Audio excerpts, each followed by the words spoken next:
I'm Michael Burke, and this is Money Talks.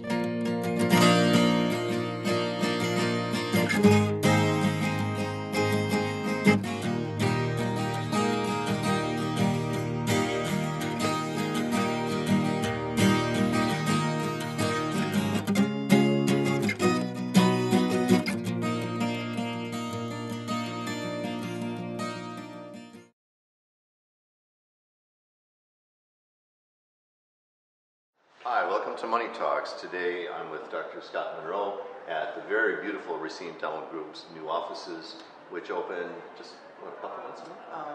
During Halloween, October. Oh, okay.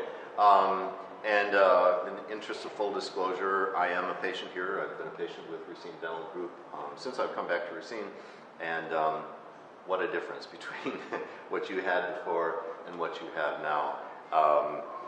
And so we're standing in this gorgeous $10 million facility, 58,000 square feet, and right now we're in the atrium, which really makes a statement. So, Scott, who are the architects on the project, and why did you want such a bold, beautiful kind of, especially entryway?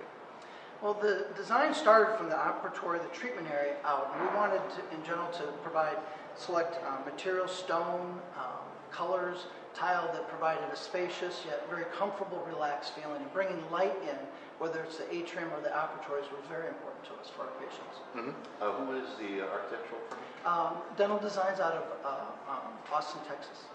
But then on the back end, I thought it was Plunkett and Racich, and then Bukacek, correct. Oh, and Bukacek was correct. The general contractor on it.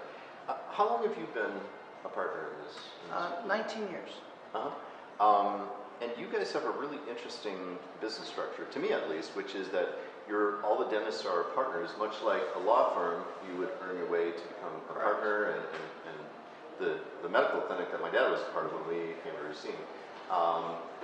Is that rare or not so rare? It is very rare.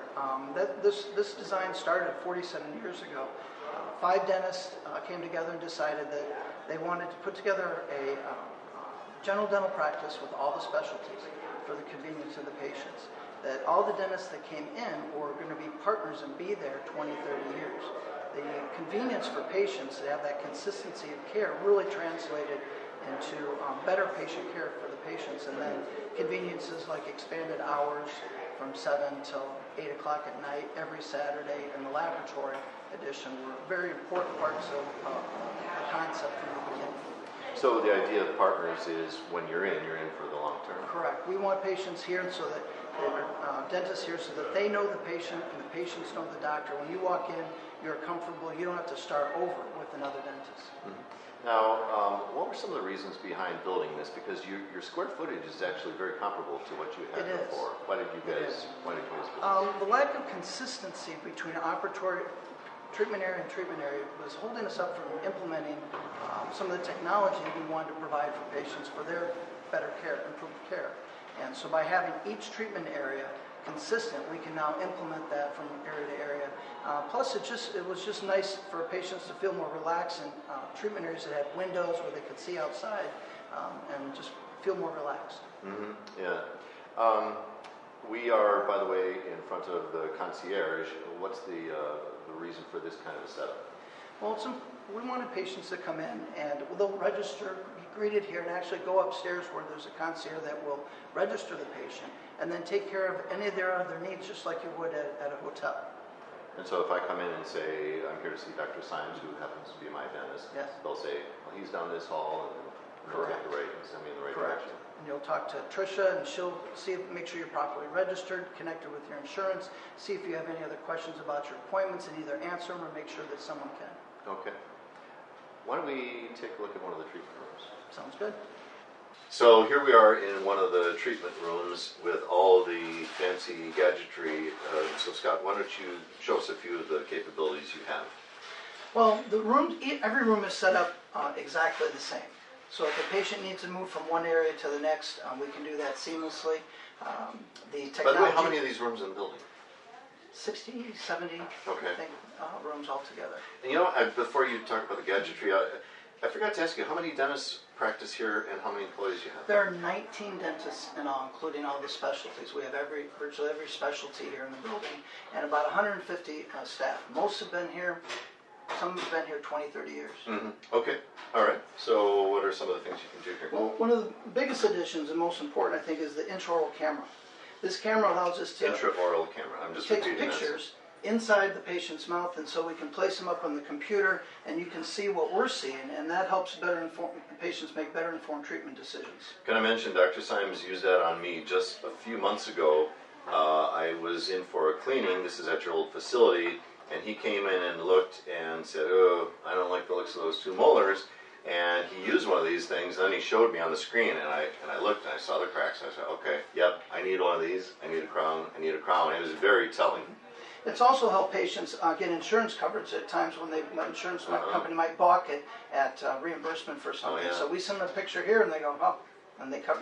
And how long has this kind of device been available? A couple of years. Uh-huh. Now that we have them in every operatory, we're able to use it for virtually every patient. Okay. Give them a tour. We use it for new patient exams to give them a tour of their mouth, and they're able to see things that they maybe require treatment that they're not having any symptoms. So it helps them to get on board with what their treatments might be and make better informed treatment decisions, because there's always an option. Okay. The other new technology we have is this intraoral scanner. Everybody's used to having the impressions placed in their mouth. This can now scan and create three-dimensionally the prepared tooth for the crown.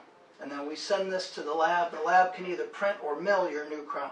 It's incredibly accurate, and patients love not having to put the goop. Yeah, I'm looking forward to that because I went through the goop in the mouth thing just for this last one, and I have one more to go, so I hope it works. And these are just some of the things we're just looking forward to providing for patients year after year, just to increase patient care. Yeah, that's pretty cool. And why don't we go to the lab next? Okay. We're now in the laboratory, and Scott, why don't you tell us who these gentlemen are behind us and what kinds of things happen in the lab? Well, this is Tom and Bill back here, and they're ceramists. They help create the wonderful artwork and the crowns and the laminates that we place in our patient's mouth. Mm-hmm. But how many people work in this area and are involved in that process? There are 10 technicians in all. Mm-hmm. Now, has Racine Dental Group always had a lab? For about 40 years, I think approximately 40 years, yes.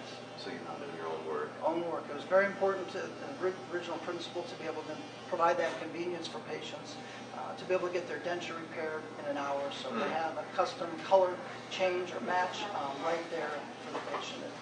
So that's the convenience for the patient, that's the reason for having the lab? Well, or are there other reasons for having the lab? That and controlling the quality. 99% of everything we make for patients, provide for patients, the devices are made right here. Mm-hmm. So we know that we can control the quality and control costs, which then we can pass those cost savings on to our patients.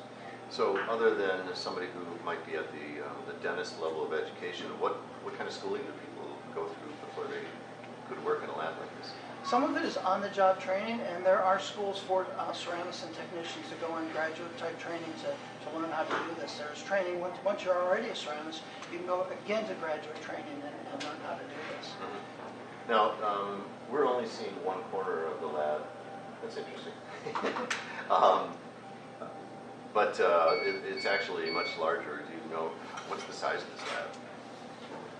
I'm not sure how many square feet this is. Where is it?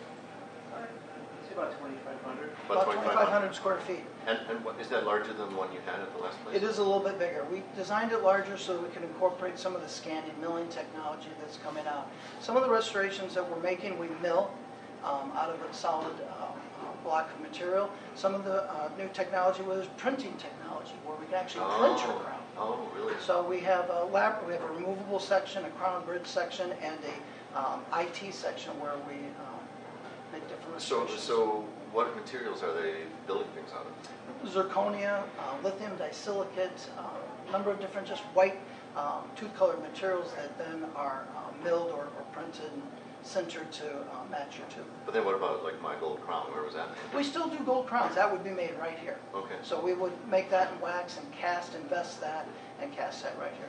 Speaking of relative sizes, we didn't see any of your waiting areas, but the waiting area for my dentist at the last place was about the size of a good walk-in closet, and now they're much more spacious. They just have a much nicer feel to them.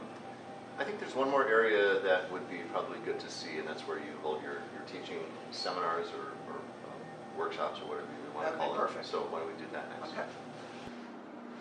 So the last stop on the tour of Racine Dental Group with Dr. Scott Munro is this multi-purpose room, and besides being a lunchroom for the employees, what do you use this room for?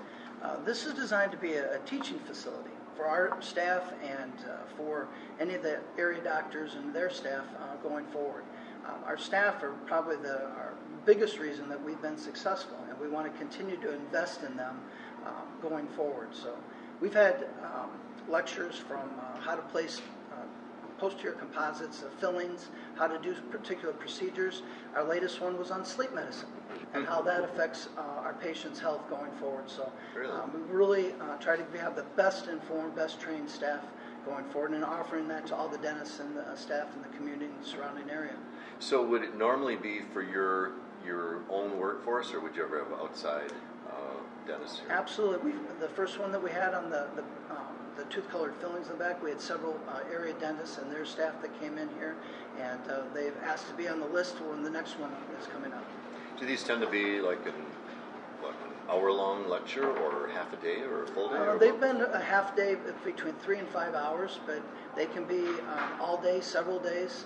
So it's designed to be a teaching facility going forward. We can do live patient treatment here as well, and then have the cameras up here so patients and staff can ask questions. Where would the patient be treated during one They of can those? be treated upstairs in one of the operatories or down the hall where And we you have can see it happening on the and screen you can here? see it right here, happening right here. Oh, that's pretty cool. And how often do you anticipate those things will happen? Maybe once a month. Oh, really? You need to be able to incorporate those things going forward, but that's what we're thinking. Mm-hmm. Well, how does it? What kinds of reactions have you gotten from patients? You were mentioning men and women sometimes view the whole place differently. Well, it's funny. The women all like how it looks and love the space and love the colors and the tile selections and stonework and everything. And the guys, they said, "Oh, it's too big. It's too wide. I could have made this path narrower." So it's you get the total mix. That's so funny. Well, I'm not with those guys. I think it's really nice. I'm sure it's had a positive effect on staff morale, hasn't it? It definitely has. They are really enjoying it. Once we got in and knew where everything was, we didn't have to open up 3 doors to find something. It's really been seamless, and really, really enjoying this one-of-a-kind facility. Yeah. Well, thanks a lot for making some time to take us through it. Thank you. Appreciate having you on Money Talks. Thanks to the guy behind the camera, Greg Shaver. I'm Michael Burke. Thanks for watching.